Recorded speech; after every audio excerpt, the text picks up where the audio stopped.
नमस्कार, स्वागत आपका आदि टीवी पर। मैं हूं आपके साथ पारुल। सीधा रुख करें बड़ी खबर का। इस वक्त बड़ी खबर, प्रधानमंत्री नरेंद्र मोदी ने पहलगाम को लेकर बयान दिया है। उन्होंने कहा आतंकियों को कल्पना से भी बड़ी सजा मिलेगी, आतंकियों की जमीन को मिट्टी में मिला देंगे, आतंकवाद की कमर तोड़कर रखेंगे, आतंकियों की पहचान करके आतंकियों की उन्हें सजा दी जाएगी।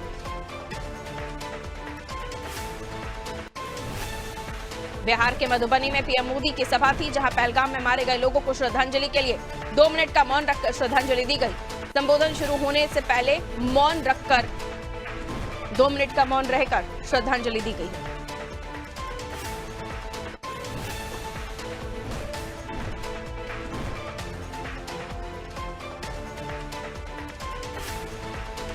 तो देखिए, कश्मीर के पहलगाम में आतंकियों ने चुन चुनकर, नाम पूछ पूछ कर, धर्म पूछ पूछ कर 28 भारतीयों को, 28 टूरिस्ट को, जिनमें कुछ विदेश के भी थे, उनको हेडशॉट दिया, गोलीबारी की, उनसे धर्म पूछा, उनके कपड़े उतरवाए और उसके बाद चुनकर 28 लोगों को मार दिया। अब प्रधानमंत्री नरेंद्र मोदी ने भी कड़ा रुख अख्तियार कर लिया और भारत का जो डिसीजन कल सामने आया,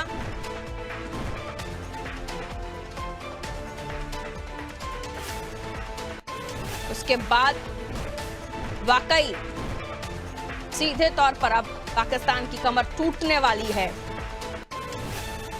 क्योंकि सिंधु जल संधि को भी रद्द कर दिया गया है। पाकिस्तानियों को वापस जाने के लिए कहा गया है। पाकिस्तानियों के वीजा रद्द कर दिए गए हैं। कड़ा रुख अब कूटनीतिक तरीके से देश ने अपनाया है। 5 फैसले, इनका कैसे क्या इंपैक्ट, वो भी आपको लगातार हम बता ही रहे थे। और आज प्रधानमंत्री नरेंद्र मोदी ने कड़ा रुख अख्तियार करते हुए अपना जो संबोधन दिया बिहार में, श्रद्धांजलि के साथ 2 मिनट का मौन रखते हुए बिहार के मधुबनी में जब प्रधानमंत्री नरेंद्र मोदी गरजे, तो आतंकियों को कल्पना से भी बड़ी सजा की बात कह दी। साथियों, इस आतंकी हमले में किसी ने अपना बेटा खोया, किसी ने अपना भाई खोया, किसी ने अपना जीवन साथी खोया है। उनमें से कोई बांग्ला बोलता था, कोई कन्नड़ा बोलता था, कोई मराठी था, कोई ओडिया था, कोई गुजराती था, कोई यहां बिहार का लाल था। आज उन सभी की मृत्यु पर करगिल से कन्याकुमारी तक हमारा दुख एक जैसा है, हमारा आक्रोश एक जैसा है। ये हमला सिर्फ निहत्थे पर्यटकों पर नहीं हुआ है,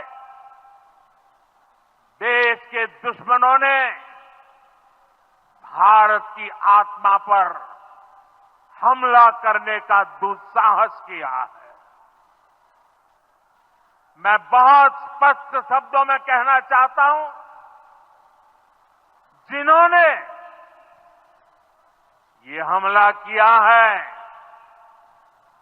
उन आतंकियों को और इस हमले की साजिश रचने वालों को उनकी कल्पना से भी बड़ी सजा मिलेगी, सजा मिलकर के रहेगी।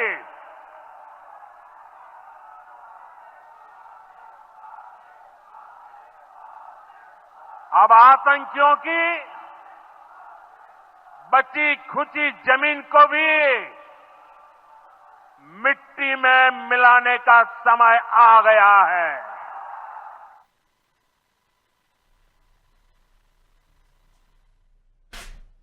तो देखिए, प्रधानमंत्री नरेंद्र मोदी ने सीधे तौर पर कहा कि आतंकियों को कल्पना से भी बड़ी सजा मिलेगी, आतंकियों को जमीन में को मिट्टी में, आतंकियों की जमीन को मिट्टी में मिला देंगे। और देखिए उसको लेकर पहल हम देख रहे हैं, जो 5 एक्शन पॉइंट्स हम आपको बता रहे हैं, ये जो 5 एक्शन पॉइंट्स लिए गए हैं, जिसमें सिंधु जल समझौता, उसको लेकर अटारी वाघा चेक पोस्ट को बंद कर दिया गया है, और इसके साथ ही और भी 3 एक्शंस, जिसमें आप देखेंगे कि जो पाकिस्तानी उनका वीजा रद्द करके उनको वापस जाने के लिए कह दिया गया है।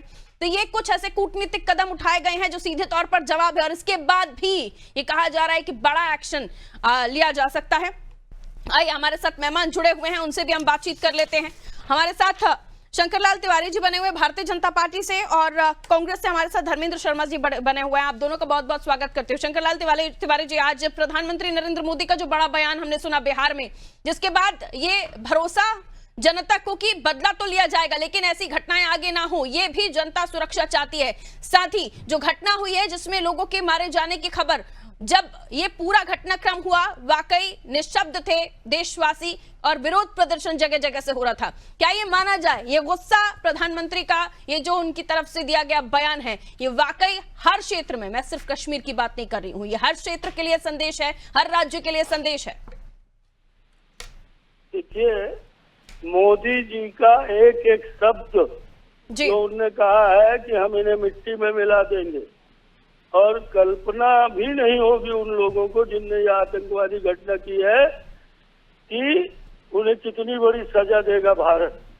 इतना ही नहीं, ये भी कहा गया है कि उनके आकाओं को भी नहीं छोड़ेंगे।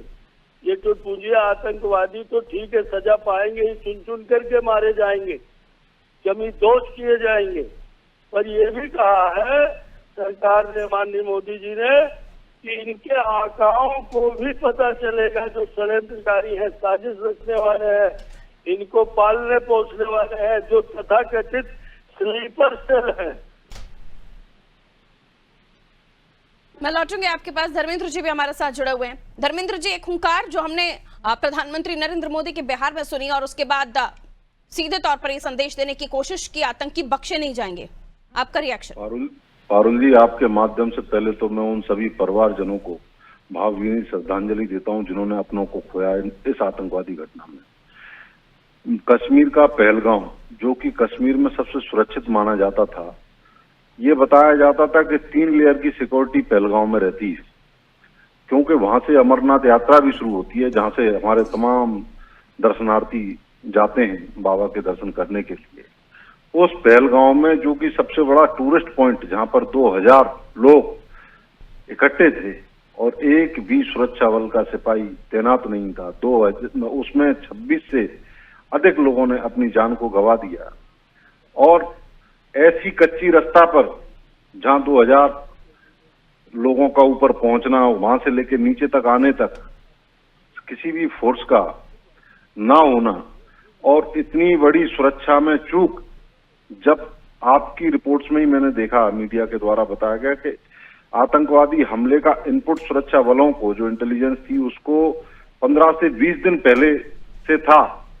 उसके बावजूद क्या कारण है कि इतनी बड़ी घटना करने के बाद वो आतंकवादी वहां से निकल गए, और हमारे देश के निर्दोष लोगों की, निहत्थे लोगों की निर्मम हत्या करने वाले उन आतंकवादियों को सबक सिखाने के लिए हमारे देश के प्रधानमंत्री जी को आने के बाद तत्काल पहलगांव जाने की बजाय बिहार में चुनावी रैली को संबोधित करना पड़ा? क्या कारण है कि वो सीधे पहलगांव जाकर पाकिस्तान को एक कड़ा सबक सिखाने की बात करते और तत्काल एक्शन लेकर? पूरा देश आज उनके साथ है, सारी विपक्षी पार्टियां उनके साथ हैं। आज आपको हम आपके माध्यम से कहते हैं, बीजेपी के तमाम नेताओं से, माननीय प्रधानमंत्री जी से, आप पाकिस्तान में घुसकर उन आतंकवादियों को मारिए, उनके आकाओं को मारिए। पूरा देश आपके साथ है, देश का प्रत्येक नागरिक आपके साथ है। लेकिन आप ये बताइए, जब उन शहीद हमारे परिवारजनों की अभी अंतिम यात्रा तक नहीं हुई, उनको अभी तक उनके शरीरों को अंतिम यात्रा के लिए ले जाया नहीं गया, उससे पहले आप एक चुनावी सभा को संबोधित करने निकल गए। आपको ये नहीं करना था मोदी जी। मोदी जी के इस कृत्य से मुझे व्यक्तिगत बहुत कल जो 5 बड़े एक्शन लिए गए धर्मेंद्र जी, उसको लेकर आपका क्या? मैं कह रहा हूँ ना, 5 एक्शन नहीं, आप ये बताइए, आपने कहा था कि अब देश सुरक्षित हाथों में है। मोदी जी का ये भाषण मैं आपको सुनाता हूँ। जब मोदी जी गुजरात के मुख्यमंत्री थे। सुनिए प्रधानमंत्री जी क्या बोलते। उसको रुकिए, मैं आपको याद दिलाती हूँ चिदम्बरम साहब ने 2010 में क्या कहा था। उन्होंने भी कहा था नाउ कश्मीर इज नॉर्मल। उसके बाद 100 लोगों की मौत हुई थी सर। उसे रहने दीजिए, इतिहास में जाएंगे तो बहुत सारी चीजें आएंगी। अरे तो मैं आपसे वही तो कर रहा हूँ। आज सुरक्षित हाथों में देश था और पहलगांव जैसी जगह जो सबसे ज्यादा सुरक्षित मानी जाती है कश्मीर, हर राजनीतिक दल के शासनकाल में कुछ न कुछ ऐसी घटनाएं, राजनीति से परे हटकर कुछ वहाँ के लोगों राजनीति से परे जिंदगियों के बारे में भी थोड़ा सोचिए। मैं बोल रहा हूँ ना, पूरा देश आपके साथ है। आप कार्रवाई करिए, उन आतंकवादियों को घर में घुसकर मारिए, पाकिस्तान को सबक सिखाइए, लेकिन चुनावी सभा में नहीं। आज पूरे देश की जनता आपकी तरफ निगाह लगाकर देख रही है। शंकरलाल तिवारी जी को दिखाइए। शंकरलाल तिवारी जी वो कह रहे हैं चुनावी सभा में नहीं जाकर वहां पर ये बातें उन्होंने कही, उससे उन्हें ऐतराज है। कांग्रेसियों को शर्म नहीं है इतनी हृदय विदारक घटना होने के बाद ये इतना। अरे शर्म पूरा देश इस समय तिवारी जी गमगीन है, आक्रोशित है। पूरा देश चाहता है पाकिस्तान को जवाब दिया जाए। तुम सब लोग देश पूरा मोदी जी के साथ है। देश का प्रधानमंत्री चुनावी सभा में जाकर इस बात को करता है, जब पूरा देश गमगीन है, पूरा देश आक्रोशित है। जिन लोगों ने अपने परिवारजनों को खोया है उन परिवारजनों को पूछिए। घटना नहीं जी, आप इनको बोलने देंगी कि हमें इनको चुप कराइए तो हम अपनी बात। धर्मेंद्र जी आपकी बात हो गई पूरी, अब शंकर जी को आपकी बातों का जवाब देने दीजिए। सवाल कर रहा हूँ, इंदिरा गांधी की बंगले में हत्या हुई थी, कौन जिम्मेदार था? राजीव गांधी की मंच में हत्या हुई थी, कौन जिम्मेदार था? घटनाएं हुई हैं और घटनाओं का मुंह तोड़ जवाब दिया जाएगा। ये हर बात में किंतु, पहले कहेंगे हम साथ में हैं तो फिर बात कहेंगे किंतु परंतु। लेकिन इस बात को सही मानते हैं तिवारी जी कि चुनावी सभा में तत्काल इस घटना के बाद प्रधानमंत्री को चुनावी सभा संबोधित करना जाना सही मानते हैं क्या आप? प्रधानमंत्री को क्या करना है ये 2 कौड़ी के टुटपुंजिए नहीं बताएंगे। अरे 2 कौड़ी के आप पूरी भाजपा होगी 2 कौड़ी की।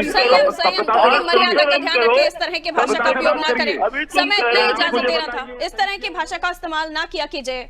आप जब टीवी चैनल्स पर होते हैं आपको देश सुन रहा होता है, इसलिए थोड़ी सी मर्यादा का ध्यान रखा कीजिए। बहुत बहुत शुक्रिया आप सभी का हमारे साथ जुड़ने के लिए।